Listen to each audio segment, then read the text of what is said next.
Okay, now in this video we're going to show you about evaporative emission. See these cracks right here in this main seal? This right here would be an automatic failure for me, okay? Just so you know. Now, what I'm talking about, kind of do this like this, I think, hopefully. What I do is I hold this part and I spin this part, okay, against each other. And if I have a significant click, which you'll hear it in a second, okay? And it's a feel thing, okay? So when you get it,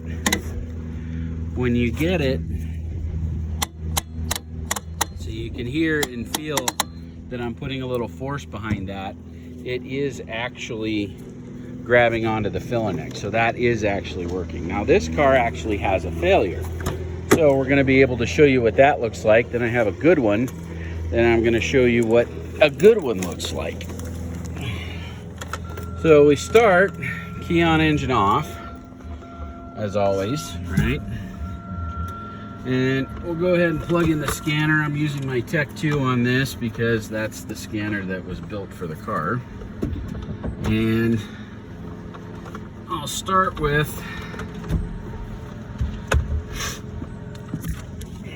showing you guys what we're gonna do here, all right?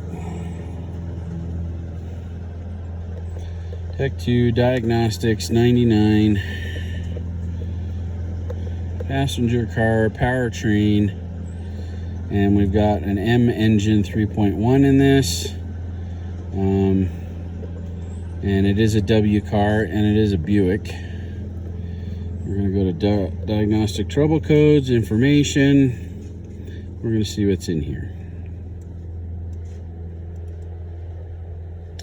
Okay, 440 evaporative emission system failed. Not this ignition not ran, mil requested, since cleared, failed history. Okay, now the other thing I wanted to chat about while we're in here, all right, is the fact that we have emissions flags and we have emissions monitors, okay? This right here, where it says this ignition, okay, not ran, mil requested, okay, that's a flag, all right? It's not a monitor. If we want to know what the monitors look like, we go to diagnostic test status, okay? So right here, ta-da, it'll run all the way through this, and it will show you all of the things that have run and what is not run, okay? So we'll go back up to the top. We can start the car and you're gonna watch these change, okay?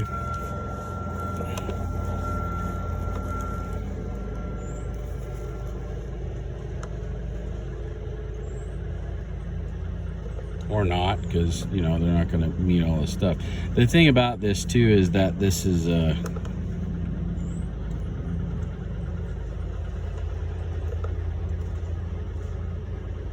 one of those things that they don't. Okay, see, now our list is shorter. See how we've got 101, but it jumps to 108. There's no 102 and all of that, and now they're starting to knock off as they run and pass, right? Okay, and if they failed, at that point, they would set the check engine light, they would set that failure flag, okay? So there's your diagnostic test status. And let's see, IM system information. This is your monitor, okay? So system status right here. So we've got the catalyst, evap, heated O2 sensor, O2 sensor heater, and the EGR. So all of these are complete, okay? And you can have one that has run and not completed and still go in and pass the IM 240. So this one right here has not run and completed, okay? These right here are your emissions monitors, okay? Ta-da, catalyst, evap, etc., etc. Now, what you have to understand is there are multiple codes inside of each one of these monitors, okay? Each code sets a flag, right? Ta-da, right there. So if it runs all of the flags, whether or not it passes or fails, it says, yes, we've completed each one of these, okay? So there you have it. All right, so we still have one DTC and we have the mil requested. Okay. Okay, so we don't have any new codes. We only have the code that we had before. So let's go back to that one. We'll go back to diagnostic trouble codes. Wrong button. I've got the camera in front of the deal here. There, diagnostic trouble codes. We can go to freeze frame, and this will tell us, right? We discussed this. The freeze frame is the first time it failed, and the failure record is the last time it failed. Okay, so this is the original time that it failed. The engine speed was 0, ECT was 183, the throttle position angle was 0. It was looks like it was idling. So remember, this is one of those things where we can't trust this. Remember we talked about that? Some of these aren't entirely accurate. Well, if the engine speed is 0, then how do we have a running map and a MAF reading and all of that stuff, right? Okay, engine load, it won't calculate that if it's not running. All right, so injector pulse width. All right, so now what I always do on the Tech 2 is I will page right and page left, typically, okay? So here's what it shows. It first failed 40 miles ago, okay? The loop status was open. All right, short-term, long-term, we're at 0%. Fail counter is at 0, pass counter is at 0, not run counter is at 0. Now, why would it be zeros at this point? Because this is the original freeze frame, that's why, okay? So now we're at the end of this. Now watch this. We can go more and go to the next list, which is the failure record. Now the failure record overwrites every time it fails, okay? See, now you can see in this one we have engine speed and all of that jazz, right? So all of this stuff is here, and then we can page right. Okay, now here's what it tells us, that our short term was at 4%, our long term was at negative 16%. Mileage since the first fail was 40 miles. Mileage since the last fail is 21 miles. It has failed 3 times and passed none, and then it didn't run 23 times. Now, what that means is it originally failed 40 miles ago. That agrees with the original freeze frame, right? So the original freeze frame is always stored. The failure record overwrites every time it runs that test and fails, okay? So it is run 3 times since the original failure. The last failure was 21 miles ago, okay? It has had no passes. It has failed consistently, all right? It's a hard fail. And the not run counter is 23. Now, why would we have a not run counter? What does that mean? What that means, okay, is that it has had 23 key cycles, all right, to run that code, but it hasn't met all of the parameters. So it didn't bother to run the test. Does that make sense? Hopefully it does. All right, so we're gonna back out of here because we know everything we need to know, right? It's a P0440 code and it's a hard fail. Okay, now I already know what's wrong with this car because, yeah, well, we'll get to that in a minute. Anyway, I already know it's broken. But here's the thing. When the system runs, let's see, I wonder if it'll let us do that. Service bay tests. Maybe, if we get lucky. Turn the ignition off. Okay, now this is where this service bay test gets tricky. Remember, we discussed where sometimes it will run the test and sometimes it won't, and it's extremely picky. This is that test, okay? This is that test. So we waited 10 seconds. We'll turn the key on. We press enter. All right. The IM flag is already set. Clear the DTCs. Turn the ignition off before attempting to rerun. So we have to clear the code before we can rerun this test. Now, what am I going to tell you? Don't effing do that, right? Okay. So, but we are going to do it in this case because we have already looked at freeze frame and failure records, and we have determined that we know what's going on with the car. So we're going to say yes, and we're going to clear the freeze frame and failure records. Okay. At the very least, there is, if you go to capture info, what it will do is with the Tech 2, and I don't know if the Modus will do it or not, I have not tried. You can store the information from the computer in the scanner and you can review it later, right? Obviously, I recommend that you do that. GDS2 will automatically record that for you. If you click on those links and you open those failure codes, it will tell you, hey, here's your screen, and you can go back to that recording. It's like Big Brother. It watches everything that you do, and it sends everything up to GM. So your mileage may vary. Be careful, because GM is watching you. Anyway, for whatever that's worth. So, let's see. I didn't want system status. I wanted special functions, and then I wanted service bay tests. Okay, so we have to turn that off for 10 seconds. 2, 3. So at any rate, if you go to that screen in GDS2 and open it up, it will record for you, and you can go back to an actual video essentially of what you've done, and it will show you that screen again. Does that make sense? I hope it does. So, okay, we've waited our 10 seconds. Let's enter evap test. This procedure is to run the onboard evap diagnostic. Refer to the service manual or for more information. Inaccurate test results if the setup is not followed. Okay, so we're going to press enter, which we already did all of that. And the trouble is I already started it. Hopefully it's not over 160 degrees.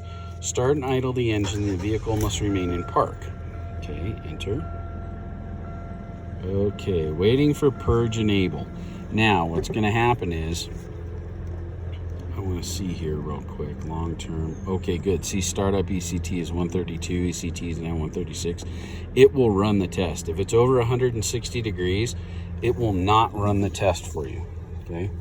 Now you can see the fuel level is 56%, about a half a tank of gas, right? Fuel tank pressure is 0. Okay. If you look right here, that's what you see. That essentially is the map reading, okay? It's barometric pressure in the tank, okay? Fuel tank pressure is right around 1.5 volts. That's nominal, that's baro, okay? Now, we're gonna have to wait a couple of minutes, and then it will enable the purge. Once it enables the purge, it's probably gonna tell me to keep the engine RPM right around 1200. So at that point, we're probably gonna flip over here and we're gonna watch engine speed for a little bit while it does that. Okay, so we're still waiting for that to happen. So we're at 143 ECT, okay? And it's really important that you start this test within those windows, because if you don't, you A, will get an inaccurate result if it even runs, and B, 9 times out of 10 it won't even run. So, and it has a little tester, a little algorithm inside the computer to know whether or not the engine's actually been warmed. So if you try to cool it off with water, sometimes that will work, and sometimes that will not. It's an ask me how I know story. All right, so we're gonna wait. And if we're lucky, we'll hear a little click, click, click from the back, and that will be our vent valve closing. Okay, see how the evap vent solenoid shows open? So it's going to change to closed. And here's the thing, this is one of those things where this is a real kind of a pain in the neck to get this to run, because you have to stay within the window, and you have to stay, if I remember right, within 50 RPM or some nonsense like that during the whole test, or it kicks you out. So you essentially basically have one shot at this, and that's it. Otherwise the engine will be too warm, and then you're done. So we're going to wait and see if this will do it. If not, then what I'm going to do is I'm going to walk you through my test, which mirrors the General Motors test, and we'll go from there. But essentially what's going to happen is it's going to close the vent solenoid, it's going to open the canister purge solenoid, and then we're going to keep it at a dedicated RPM, and then it's going to try to apply vacuum to the tank. So I want to see, okay, that's the beginning of that. Okay, so here's this, purge solenoid, vent solenoid, evap history, no fault, okay? Long term's at 2% for fuel trim, okay? Throttle angle's at 0, evap service test is running. So maybe it's not going to require it. Okay, so canister purge is at 16%. Now you can see right here where fuel tank pressure hasn't changed, has it? And the solenoid is closed, isn't it? So at this point, we should be drawing a vacuum on the system, but you can see the canister purge is about 16%, right? Well, remember we talked about, I like to run the test exactly the way the computer does. So if I were going to pull vacuum on that tank, I wouldn't exceed 20%. If I do that, then it gives it a weird bump in the pressure, and it doesn't like to read that. Okay. So it's gonna kick it out here in just a minute, and it's gonna fail. So see how it says no fault right there? All right, so, but you can see too, remember we were at 2% for long term, now it's at -13. So that tells us that there is something in the canister, and we are pulling air through the tank a little bit, and we are burning vapor, aren't we? Okay, there's our ECT, engine runtime, all of that good stuff. There's your map, there's your MAF, all of that looks really good, right?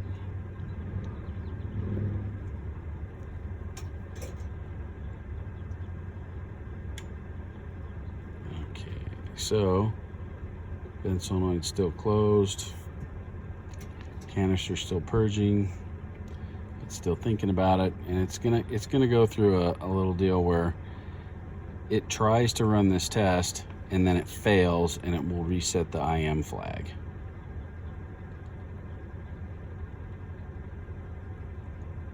This is one of those things where you just get to be patient for a little bit. This is why after the first couple of times running this test, I never really ran it again. The only other time I would try to run this test would be to confirm if I had some sort of real pain in the neck problem where it took me a while to fix it, that I would want to make sure that the computer saw that it would run and pass. So that's the only honest reason that I would run this test. I run a variant of it. Yeah, see, test failed, DTC P0440, press exit to quit. So we can come over here, see weak vacuum. Well, we don't have weak vacuum. I know we don't have weak vacuum, okay? So we're gonna press exit to quit, and I'm gonna prove that to you. Now we're gonna go to engine output controls, and we're gonna go to Evap system, and we're gonna go to purge and seal all the way at the bottom, okay? You can run the purge solenoid, you can run the vent solenoid, you can do a system performance test and a system seal. Purge and seal does all of that kind of all at once, okay? That's usually the only place I go is purge and seal. Okay, increase controls the duty cycle of the purge solenoid and closes the vent solenoid. So at that time, we're already trying to seal the system, aren't we, right? And then we click seal, closes the purge solenoid and closes the vent solenoid, so it will hold the negative pressure in the tank, right? Okay, so now we know how to do it. We can press enter. All right, so now we're going to increase this. So I won't increase this more than 20%, right? Okay, well, guess what? We're getting the same result. You can see right here that this hasn't changed. Now, watch this. We're going to ratchet this sucker all the way on. See how this changes? Okay, so when it says weak vacuum, the only place you have weak vacuum is in the tank, okay? Now we're gonna click system seal, and it's all gonna fall off, watch.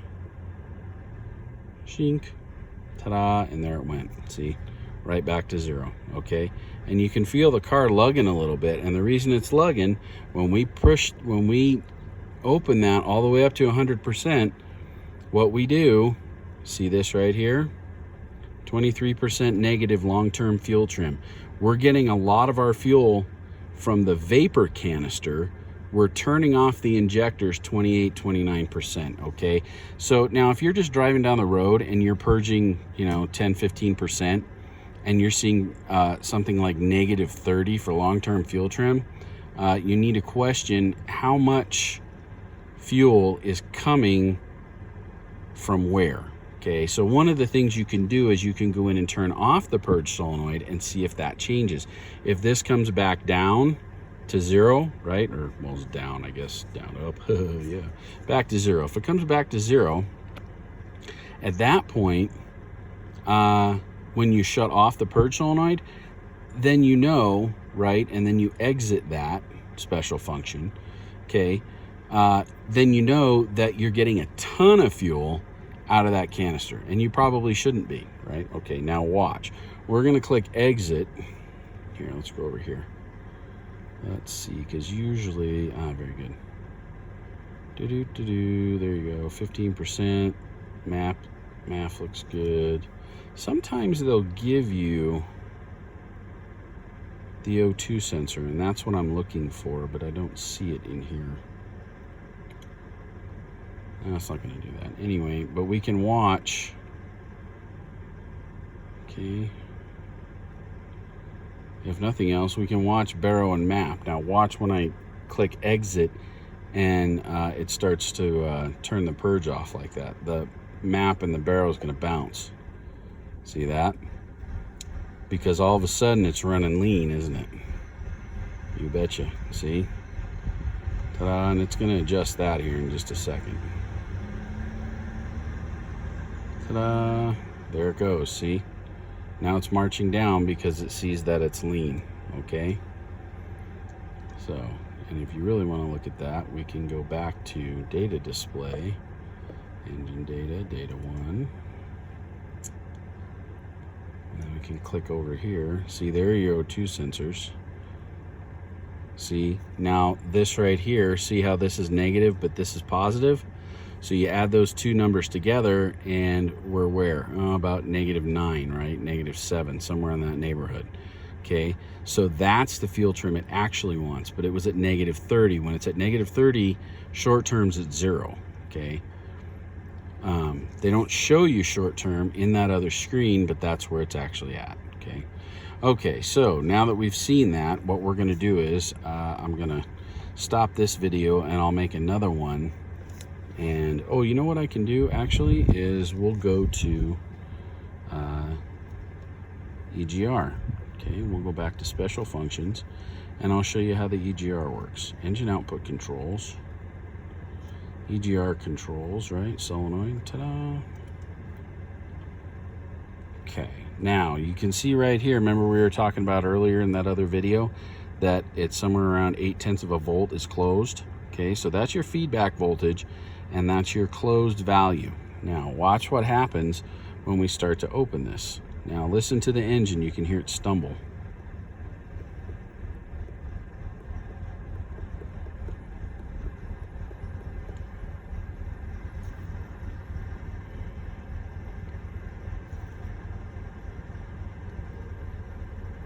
See, and look at the map.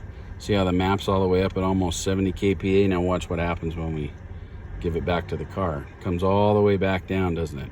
So what we've done there is open the valve and given it a massive vacuum leak through the EGR valve, right? And right now, as soon as we take it back to nothing, right, we're between 24 and 34 or 36, right, for map. So it's perfectly normal. Ta-da, and we're right back to 0.84 for closed value. So this is the one right here where if these two numbers are off too far, then this will say it's off by like 9%, and once it's off by 9%, it sets P0404. Okay, so that's what we talked about in another video. All right, so let's just come out here for a minute. I'll show you what we're looking at for the EGR valve. Okay. So this is a linear EGR valve and it lives right here, okay? This is our linear EGR valve. Our tube, okay, our exhaust tube comes up from the exhaust manifold into this valve, goes through the valve, through the pintle, and then runs back down this little passage right here, okay, into the intake, and that's how we get our EGR gas into the intake manifold and out to all the cylinders. And that's how we get rid of NOx. That's one of our primary ways that we do that, okay? Let's see, the purge valve is in the back here. I don't know how well we're gonna be able to see it. There it is, there's our purge valve. So that's where that lives, and that provides our gases right into here, and that right there is a manifold connection. Also, we were talking about the PCV valve. Well, here's our tube and there's our valve, isn't it? Okay, And we talked about this last block. There's our fuel pressure regulator. If we pull that off, okay, we hear the vacuum leak and the pressure goes up, right? So when we open the throttle, presto, all of the vacuum goes away in the intake manifold and the pressure rises for a higher load on the engine. Okay, so now we're gonna have to switch to our other car. And I think I'm gonna make a different video for that. Bye.